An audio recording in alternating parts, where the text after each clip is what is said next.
A growing number of colleges and universities are re-embracing the SAT for admissions in the fall of 2025.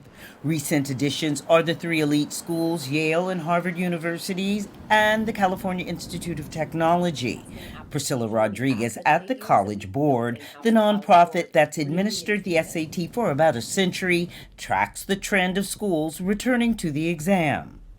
And a number of them in their announcements also shared that again, in the data, they've seen that using an SAT or ACT score has actually helped them see, if you will, identify, find, admit, and enroll a more diverse set of students than they would otherwise. Standardized test critics like the NAACP Legal Defense Fund say the trend bears watching. It says that the SAT is flawed and that research has shown that the exam discriminates based on race, gender, and income. They're not releasing their data to us to take a look at. So based on the data that they are reporting to the federal government, my team and I, in researching and analyzing these data, are not finding that, we're not confirming it in our findings. So I have questions about these inconsistencies. In 2023, the U.S. Supreme Court ruled that schools may not consider race for college admissions. Critics argue that this ruling and the SAT requirement further hamper diversity in higher education. Yet, despite the exam's return among a growing number of schools, 80% of accredited colleges have made the SAT optional or have no test requirement at all. That's according to Fair Test, a research nonprofit. Recent U.S. Department of Education statistics show there are close to 3,000 accredited four-year institutions in the U.S.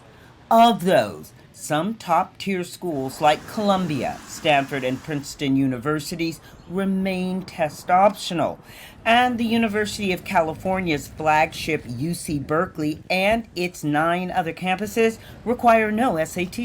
If the SAT and the ACT are the thing that you are most nervous about, I tell all of my students, they are also the things that are the most coachable. The SAT and the ACT are flawed exams. They are coachable exams. They do not test you on how smart you are, but they test you on how well you're taking that test at that particular time. The College Board phased out the old SAT, requiring students to spend 3 hours filling in the bubbles manually. As of spring 2024, the test is shorter and completely digital, and international and U.S. students take it on computers. I think the SAT should be optional because there are lots of people with various differing talents. The SAT just tests you on reading and math. So the SAT is kind of a narrow-minded approach. For some students, the SAT is just one more rite of passage. I think it's okay to use it, but I do see both sides of where people are saying it doesn't matter as much and where it does matter as much. Maybe it just depends on what field you're going into or what you want to do in your life. Robin Guess, VOA News.